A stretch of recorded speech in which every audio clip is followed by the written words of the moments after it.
एक व्यक्ती असतो जो की आपल्या पत्नीसोबत राहत असतो, मात्र घर खर्च चालवण्यासाठी तो आता पत्नीला गावी सोडून बाहेर कमवण्यासाठी गेलेला असतो।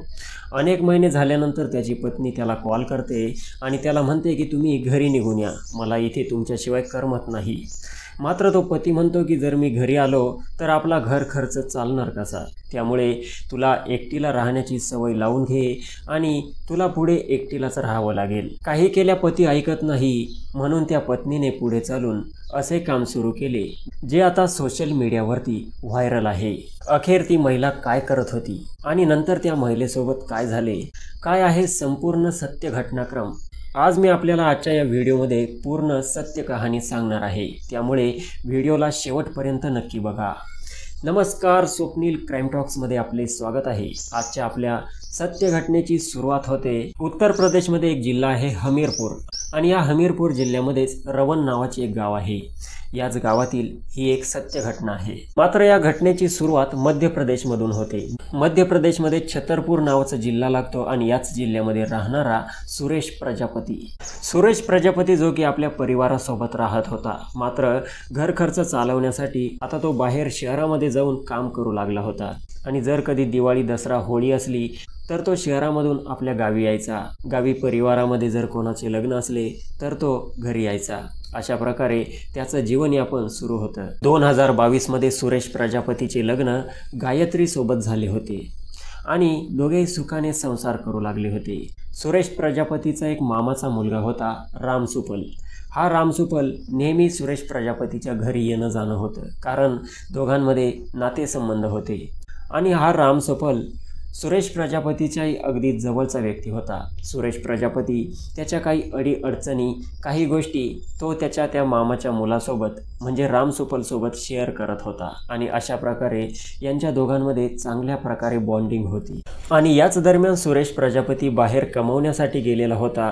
त्याची पत्नी त्याला वारंवार कॉल करायची की मला तुमच्याशिवाय करमत नाही, तुम्ही घरी निघून या। तेव्हा सुरेश प्रजापतीने डोक्याला हात लावला होता, कारण त्याला समजत नव्हते की पत्नीला समजावून कसे सांगावे। म्हणून सुरेश प्रजापतीने त्याच्या मामाचा मुलगा म्हणजे राम सुपलला कॉल करून सांगितलं की माझ्यासोबत असा प्रॉब्लेम चालू आहे, माझी पत्नी मला घरी येण्यासाठी सांगते, जर मी घरी आलो तर घर खर्च चालणार कसा, मी इकडे शहरामध्ये काम करतो आणि घरी पैसे देतो, त्यामुळे घर परिवार चालतो, माझ्या पत्नीला मी कसं समजावून सांगू मला काही कळत नाही। तेव्हा राम सुपल त्याला काही सल्ला देतो, मात्र सुरेश प्रजापती म्हणतो की मी गायत्रीला प्रत्येक गोष्टीने मनवून सांगितली, तिला प्रत्येक गोष्ट समजावून सांगितली, मात्र गायत्रीच्या डोक्यात ती गोष्ट घुसत नाही। तिची एकच अट आहे की मी शहरामधून गावी तिच्यासोबत येऊन राहावे। सुरेश प्रजापतीचा राम सुपलवरती खूप विश्वास असतो, कारण प्रत्येक गोष्ट तो त्याच्यासोबत शेअर करत असायचा। त्यामुळे सुरेश राम सुपलला म्हणतो की यावेळेस गायत्रीला तूच समजावून बघ, तू माझ्या घरी जा। आणि अशा प्रकारे हा राम सुपल सुरेशच्या सांगण्यावरून त्याच्या घरी जातो। असंही राम सुपलचं सुरेशच्या घरी येणं जाणं होतंच, मात्र यावेळेस जेव्हा तो जातो तेव्हा तो गायत्री सोबत बोलू लागतो। गायत्रीला तो म्हणतो की तू आजकाल खूप उदास दिसते, याचं काय कारण आहे। तेव्हा गायत्री सुरुवातीला त्याला काही सांगत नाही। गायत्री म्हणते की काही नाही, मात्र राम सुपल म्हणतो की तुमचा चेहरा पहिल्यासारखा दिसत नाही, अगोदर तुमचा चेहरा किती हसतमुख असायचा, तुम्ही किती आनंदाने राहत होता, मात्र आता तुमचं तसं काही दिसत नाही।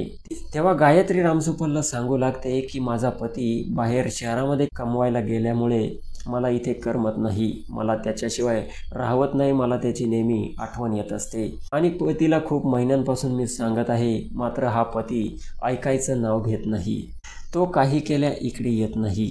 तेव्हा हा राम सुपल गायत्रीला म्हणतो की तुम्ही कशाला काळजी करता, जर सुरेश तुमचं ऐकत नाही तर मी तुमच्यासाठी इथे उपस्थित आहे, तुम्हाला काही अडचण आली तर मी तुमच्यासाठी नेहमी तत्पर असेन, तुम्ही मला काही सांगा, काही प्रॉब्लेम सांगा, मी तो पूर्ण करेल। तेव्हा गायत्री म्हणते की असं नाही, पती तो शेवटी पतीच असतो आणि पतीशिवाय दुसऱ्या व्यक्तीसोबत आपण आपल्या मनातील काही गोष्टी शेअर करू शकत नाही, आणि दुसऱ्या व्यक्तीसोबत आपलं तसं काहीच होऊ शकत नाही। तेव्हा राम सुफल म्हणतो की तुझ्या पतीपेक्षा माझ्यामध्ये काही कमी आहे का? मी देखील तुझ्या पतीप्रमाणे तुला जीव लावू शकतो, मी देखील तुझ्या पतीप्रमाणे तुझी काळजी घेऊ शकतो. आणि अशा प्रकारे आपल्या काही मोटिवेट बाता हा राम सुफल गायत्रीला देतो, तिला इम्प्रेस करतो आणि तिला आपला कॉन्टॅक्ट नंबर देतो आणि सांगतो की मला या नंबरवरती कॉल करत जा. अशा प्रकारे ती गायत्री राम सुफलचा नंबर घेते आणि राम सुफल तिचा नंबर घेऊन आपल्या घरी निघून जातो.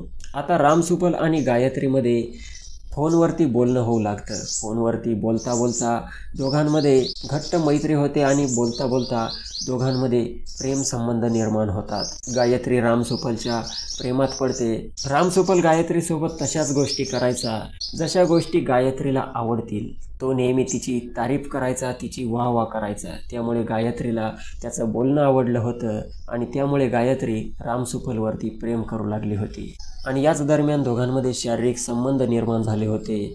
जेव्हा चान्स भेटेल, जेव्हा वेळ भेटेल तेव्हा हे दोघे लपून छपून संबंध बनवू लागले होते. मात्र गायत्रीला त्या राम सुफलची इतकी लत लागली होती, इतकी सवय झाली होती की गायत्री एक निर्णय घेते आणि ती राम सुफलला म्हणते की आता मी तुझ्याशिवाय राहू शकत नाही, माझा विचार आहे की आपण दोघे लग्न करूयात. तेव्हा राम सुफल देखील विचार करतो आणि दोघांचंही ठरतं की आता आपण पळून जायचं. राम सुफल गायत्रीला घेऊन दिल्लीला जातो. दिल्लीमध्ये एक भाड्याने रूम घेऊन त्या ठिकाणी गायत्रीसोबत पती पत्नीप्रमाणे राहू लागतो. इकडे सुरेशच्या घरचे सुरेशला कॉल करून सांगतात की तुझी पत्नी गायत्री फरार झाली आहे. सुरेशला काही समजत नाही. तो कामावरून अर्जंटमध्ये घरी जातो आणि इकडे तिकडे पत्नीला शोधू लागतो. मात्र भरपूर ठिकाणी त्याने शोधण्याचा प्रयत्न केला असता त्याला गायत्री ही सापडलेली नसते. या दरम्यान सुरेश प्रजापती राम सुफलला देखील कॉल करतो. मात्र राम सुफल म्हणतो की मला याबद्दल काहीही माहीत नाही. आणि राम सुफल तिकडे सुरेशच्या पत्नीसोबत दिल्लीमध्ये भाड्याचा रूम घेऊन राहत होता. सुरेश प्रजापती जवळच्या पोलीस स्टेशनमध्ये आपल्या पत्नीची मिसिंग रिपोर्ट देखील दाखल करतो. मात्र त्याची पत्नी काही केल्यास सापडत नाही. आता हळूहळू सुरेश प्रजापती आपल्या पत्नीला विसरू लागतो. तो करेल तर करेल काय? पत्नी तिच्या मर्जीने जर कुठे गेली असेल आणि जर ती सापडली पण तरी सुरेश प्रजापती काही करू शकत नाही, कारण तसा कायदा आहे, प्रत्येकाला स्वातंत्र्य आहे. त्यामुळे सुरेश प्रजापती हळूहळू आपली पत्नी गायत्रीला विसरू लागतो. मात्र गायत्री आणि तिकडे राम सुफल हे अगदी खुश राहू लागतात. 2024मध्ये राम सुफल आणि गायत्री पळून दिल्लीला गेले होते. पती पत्नीप्रमाणे तेथे राहू लागले होते. राम सुफल विचार करतो की आपल्याला खर्च करण्यासाठी पैसे लागतील आणि पैसे तरच येतील जेव्हा आपण कुठे काम करू. राम सुफल त्या ठिकाणी एक नोकरी शोधतो. एका फॅक्टरीमध्ये त्याला काम मिळते आणि त्या ठिकाणी राम सुफल काम करू लागतो. या दरम्यान गायत्री आपल्या रूमवरतीच राहायची. राम सुफल दिल्लीमध्ये फॅक्टरीमध्ये काम करत असताना उत्तर प्रदेशच्या हमीरपूर जिल्ह्यामधील सोनू यादव नावाच्या एका मुलासोबत त्याची ओळख होते. राम सुफल आणि सोनू यादवची इतकी घट्ट मैत्री होते की दोघेही सोबत असतात, सोबतच एकमेकांचे विचार शेअर करतात, सोबत काही गोष्टी बोलतात, सोबत खातात पितात. आता सोनू यादव राम सुफलला विचारतो की तू इथे कुठे राहतो? तेव्हा राम सुफल आपल्या नवीन बनलेल्या मित्र सोनू यादवला सर्व गोष्ट सांगतो, कसं त्याने गायत्रीला पळवून आणलं आहे आणि तो कसा भाड्याच्या रूममध्ये तिच्यासोबत राहतो. सोनू यादव देखील राम सुफलचा एक चांगला मित्र बनला होता. आता हा सोनू यादव म्हणतो की तू तिला पळवून आणला आहे, मग माझी ओळख तिच्यासोबत कर. राम सुफल म्हणतो की काही हरकत नाही, तू आता माझ्या रूमवरती चल. त्यानंतर राम सुफल आपला मित्र सोनू यादवला आपल्या रूमवरती घेऊन येतो आणि जेव्हा सोनू यादव गायत्रीला बघतो तेव्हा गायत्रीला तो बघतच राहतो. गायत्री खूप सुंदर होती, दिसायला आकर्षक होती. सोनू यादव आणि राम सुफलची इतकी खोल मैत्री झालेली होती की सोनू यादव राम सुफलला सहज म्हणतो, ही तुझी पत्नी तर नाही, तुझी गर्लफ्रेंडच आहे, मग हिच्यासोबत मला काही वेळ घालवण्याची परवानगी तर तू देऊ शकतो. त्यावरती राम सुफल विचार करतो की तसं पण त्याने तिला पळवूनच आणलं आहे. तिचं लग्न सुरेश प्रजापतीसोबत झालेलं होतं आणि राम सुफल जो व्यक्ती होता या राम सुफलचं ऑलरेडी लग्न झालेलं होतं आणि त्याची पत्नी ही त्याच्या गावी राहत होती आणि राम सुफलचं लग्न झालेलं आहे हे गायत्रीलाही माहीत नव्हतं. त्यामुळे राम सुफल हा गायत्रीला फक्त एक टाइमपास चीज समजत होता. राम सुफल गायत्रीला कन्व्हिन्स करतो की हा माझा मित्र आहे सोनू यादव, याला तुझ्यासोबत संबंध बनवण्याची इच्छा आहे, त्यामुळे तू याला तसं करू दे. तेव्हा सुरुवातीला गायत्री खूप विरोध करते. गायत्री म्हणते की असं कसं होऊ शकतं, तुला काही लाज लज्जा आहे की नाही, आपण दोघे लग्न करणार आहोत आणि तू असं तुझ्या मित्राला असं कसं सांगू शकतो आणि मला असं कसं बोलू शकतो. तेव्हा रामसुपल गायत्रीला म्हणतो की काही हरकत नाही, तो कोणी गैरव्यक्ती नाही, माझाच मित्र आहे आणि मला ही गोष्ट चालेल, मी तरी देखील तुझ्यासोबत लग्न करेल. तेव्हा रामसुपलने खूप रिक्वेस्ट केली असता गायत्री त्या ठिकाणी ही गोष्ट मान्य करते आणि त्यानंतर रामसुपलचा जो मित्र असतो सोनू यादव, तो देखील गायत्रीसोबत संबंध बनवू लागतो, तिच्या संबंधात येतो आणि अशा प्रकारे आता रामसुपल, गायत्री, सोनू यादव देखील त्यांच्याच रूमवरती राहू लागतो. हे तिघेही एकाच रूमवरती राहायचे, सोबत या गोष्टी करायचे. कधी रामसुपलला नाईट ड्युटी असली तर सोनू यादवला दिवसा असायची, त्यामुळे गायत्रीसोबत दोघांमधून कोणीतरी एक नेहमी असायचा आणि गायत्रीलाही याबद्दल काही हरकत नव्हती, कारण गायत्रीला वाटत होते की रामसुपल तिच्यासोबत लग्न करणार आहे. सोनू यादव आणि रामसुपल दोघेही काम करत होते, पैसे कमवत होते आणि गायत्रीचे सर्व लाड पूर्ण करत होते, तिचे शौक पूर्ण करत होते आणि त्यामुळे गायत्रीला देखील ते बरं वाटत होतं आणि गायत्री अगदी प्रेमाने त्या ठिकाणी राहत होती. मात्र आता हळूहळू वेळ जात होती, 2025 सुरू झालं होतं आणि गायत्रीने रामसुपल मागे लग्नाचा तगादा लावला होता. गायत्री त्याला म्हणत होती की लग्न नक्की करायचं कधी. तेव्हा रामसुपल म्हणायचं की लग्नाची एवढी काय घाई आहे, आपण असंही पती पत्नीप्रमाणे राहतच आहोत, करू एखाद्या दिवशी. मात्र गायत्री त्याला वारंवार लग्नाबद्दल बोलत असायची.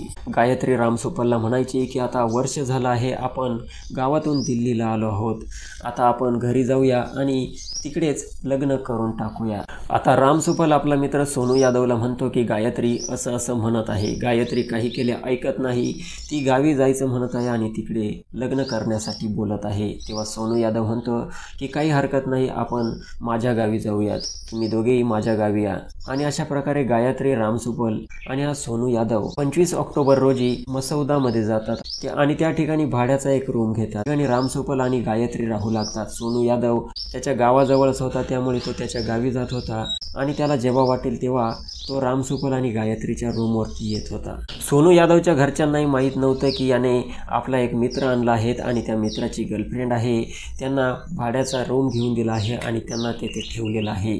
सोनू यादवचा कांड त्याच्या घरच्यांनाही माहीत नव्हता. सोनू यादव रात्री त्या रूमवरती जायचा आणि दिवसा त्याच्या गावात जायचा. सर्व काही सुरळीत सुरू होतं. गायत्री आणि रामसुपल हे त्या ठिकाणी राहत होते, त्यांना भेटायला सोनू यादवही येत होता. मात्र 27 ऑक्टोबर 2025 रोजी सकाळची वेळ असते. उत्तर प्रदेशमध्ये जिल्हा हमीरपूर आणि हमीरपूरमध्ये रिवन गावामध्ये एका सुनसान इलाक्यामध्ये शेतकऱ्यांना त्या ठिकाणी एका महिलेची डेड बॉडी दिसते. त्या महिलेचा चेहरा पूर्णपणे जळालेला असतो. महिलेने हिरव्या रंगाची साडी घातलेली असते, तिच्या उजव्या हातामध्ये कडं असतं, डाव्या हातावरती गायत्री हे नाव गोंदलेलं असतं, मात्र तिचा चेहरा जळालेला असतो.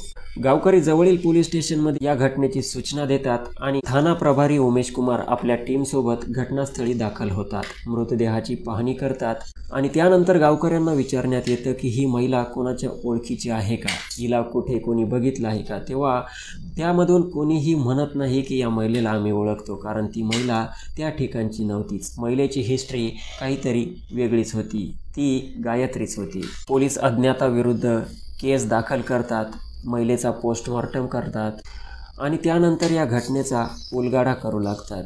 पोलीस त्या महिलेचा फोटो वेगवेगळ्या जिल्ह्यांमध्ये वेगवेगळ्या पोलीस स्टेशनमध्ये व्हायरल करतात. ज्या पुरुषांनी आपल्या महिलेची मिसिंगची रिपोर्ट दर्ज केलेली होती त्या पुरुषांना बोलवण्यात येतं आणि त्यांना ओळख पटवण्यात येते. मात्र गायत्रीला कोणीही आपली पत्नी असल्याचं सांगत नसतं, गायत्रीला कोणीही ओळखत नसतं. मात्र 5 नोव्हेंबर 2025 रोजी संध्याकाळचे 8 वाजलेले असतात आणि पोलिसांना सूचना मिळते की 2 संशयित हे बाईकने पळून चालले आहेत. नॅशनल हायवेवरती इंगोटा नावाची एक जागा आहे आणि ते इंगोटाच्या साईडने चाललेले असतात. पोलीस टीम आता त्या संशयितांचा पाठलाग करतात. मात्र ते 2 लोक जे बाईकवरती होते ते दोघेही पोलिसांवरती फायरिंग करू लागतात. पोलिसही आपला बचाव करण्यासाठी त्यांच्यावरती फायरिंग करतात. त्यानंतर एकाच्या खांद्याला गोळी लागते आणि एकाच्या हाताला गोळी लागते. अशा प्रकारे ते गडबडतात आणि पोलीस त्यांना त्या ठिकाणी पकडतात. त्यांच्याकडून 2 गावठी कट्टे आणि जिवंत कारतूस जप्त करण्यात येतात आणि त्यानंतर त्यांची चौकशी सुरू होते. दोघांनाही नाव विचारण्यात येते. तेव्हा एक जण आपलं नाव राम सुफल सांगतो आणि दुसरा आपलं नाव सोनू यादव सांगतो. राम सुफल पचुआ यादव आणि सोनू जगदेव यादव असं त्यांचं पूर्ण नाव असतं आणि त्यांची सर्व कुंडली आता पोलिसांना सांगण्यास सुरुवात केली होती. सुरुवातीला यांनी बरेचसे नाटकं केली होती, मात्र पोलिसांनी जेव्हा पोलिसी खाक्या दाखवल्या तेव्हा राम सुफल पोपटासारखा बरळू लागला. त्याने घटना तर काय पण घटना सोडून बाकीच्या गोष्टी देखील पोलिसांना सांगण्यास सुरुवात केली आणि त्यांनी जशी संपूर्ण कहाणी सांगितली तीच कहाणी मी आपणास सांगत आहे.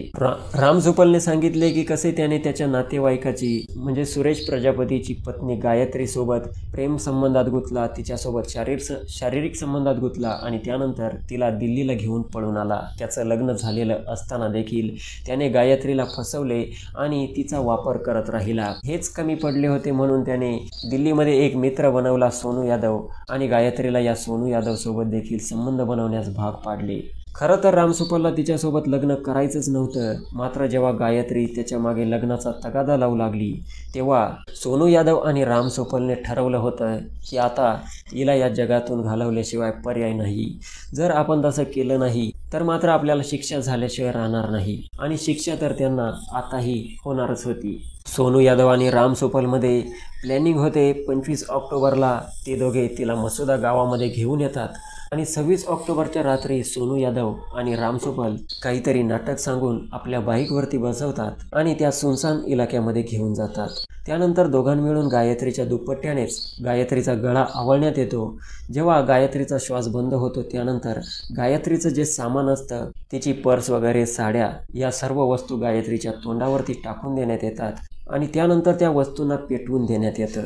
त्यामुळे गायत्रीचा चेहरा देखील जळाला होता आणि गायत्रीची ओळखही पटत नव्हती. त्यानंतर हे दोघेजण त्या रूमवरतीच राहत होते, कारण यांना वाटत होतं की आत्ताच आपण हे कृत्य केलं आहेत आणि पोलीस आपल्याला पकडू शकतात. त्यामुळे यांनी ठरवलं होतं की हे वातावरण थोडं शांत होऊन देऊ आणि मग जाऊ. जर आपण आत्ता पळण्याचा प्रयत्न केला तर शहरामध्ये जागोजागी CCTV कॅमेरे लावलेले आहेत आणि आपण CCTV मध्ये लगेच दिसले जाऊ. त्यामुळे हे लोक 7 ते 8 दिवस तिथेच पडून राहिले. मात्र पोलीस देखील त्या ठिकाणी ॲक्टिव्ह होती. ज्या दिवशी या दोघांनी फरार होण्याचा विचार केला त्याच दिवशी पोलिसांनी यांच्यावरती झडप घातली आणि या दोघांनाही अगदी शातिरतेने त्या ठिकाणी अटक केली आणि दोघांवरती गंभीर कलमांतर्गत गुन्हे दाखल करून 4 भिंतींच्या आतमध्ये टाकले. आता कदाचित अख्खं आयुष्य यांना जेलमध्येच काढावे लागेल, कारण यांच्या कृत्यानुसार कर्मानुसार यांना शिक्षाही भोगावी लागणारच आहे. मित्रांनो, या व्हिडिओचा माझा उद्देश कोणाच्या भावना दुखावण्याचा किंवा अश्लीलतेचा प्रसार करणे नाही, तर सत्य घटना आपल्यापर्यंत पोहोचवणे आणि यापासून आपणास जागरूक करणे हाच आहे. समाजात अशा घटना घडत आहे त्या आपल्यासोबत घडू नये याची आपण काळजी घ्या. सावध रहा, सजग रहा आणि या संपूर्ण घटनेमध्ये कोणाची किती चूक होती आपले मत कमेंट सेक्शनमध्ये मांडायला विसरू नका. माझ्या मते यामध्ये जेवढी चूक सोनू यादव आणि सुफल प्रजापतीची आहे तितकी चूक गायत्रीची देखील होती, कारण तिने आपला कमावणारा पती सोडून दिला होता. गायत्रीने समजून घेतलं पाहिजे होतं की आपला पती आपल्यासाठीच बाहेर जाऊन कमावत आहे, आपल्यावरती प्रेम करत आहे, आपणही त्याला समजून घेतलं पाहिजे. मात्र गायत्रीने तसं केलं नाही. ती दुसऱ्याच्या प्रेमात पडली आणि त्याच्यासोबत पळून गेली. मात्र सुरुवातीला जो आपला फायदा घेत असतो तो व्यक्ती खूप गोड बोलत असतो. त्याच्या गोड गप्पा गोष्टींमध्ये महिला फसत जाते. मात्र त्या व्यक्तीने गोड गोष्टी फक्त महिलेचा वापर करण्यासाठी बोललेल्या असतात आणि जेव्हा या व्यक्तीला वाटते की ही महिला अंगलट येत आहे तेव्हा ती व्यक्ती तिचा खरा चेहरा दाखवत असते. त्यामुळे मी आई बहिणींना सांगू इच्छितो की आपल्या पतीपेक्षा जास्त प्रेम आपल्यावरती दुसरं कोणीही करू शकत नाही, कारण आपल्या पतीने आपल्यासोबत आयुष्य काढण्याचं वचन दिलेलं असतं. दुसरी व्यक्ती कदाचित तुमच्या पतीपेक्षा तुमच्यासोबत खूप चांगल्या पद्धतीने बोलेल, तुमची खूप रिस्पेक्ट करेल, मात्र त्या व्यक्तीला फक्त तुमच्याकडून फायदाच घ्यायचा असेल. जेव्हा ती व्यक्ती तुम्हाला यूज करेल तेव्हा तुम्हाला यूज अँड थ्रो सारखं फेकून देईल. ती व्यक्ती आपल्यावरती रागवते, आपल्या चुका आपल्या लक्षात आणून देते. मात्र ज्या व्यक्तीला आपला फायदा घ्यायचा असतो ती व्यक्ती नेहमी गोडच बोलत असते. जरी आपली हक्काची व्यक्ती आपल्याला रागवत असेल मात्र त्यामध्ये देखील त्या व्यक्तीचं आपल्यावरती प्रेमच असते. त्यामुळेच मी नेहमी सांगत असतो की अनैतिक संबंध टाळा, आपल्या सुखी जीवनाची सुरुवात करा. व्हिडिओ आवडला असेल तर लाईक करा आणि अशा सत्य घटना क्राईम स्टोरी नेहमी ऐकत राहण्यासाठी चॅनलला सबस्क्राईब करा. भेटूयात पुढच्या व्हिडिओमध्ये. जय हिंद, धन्यवाद.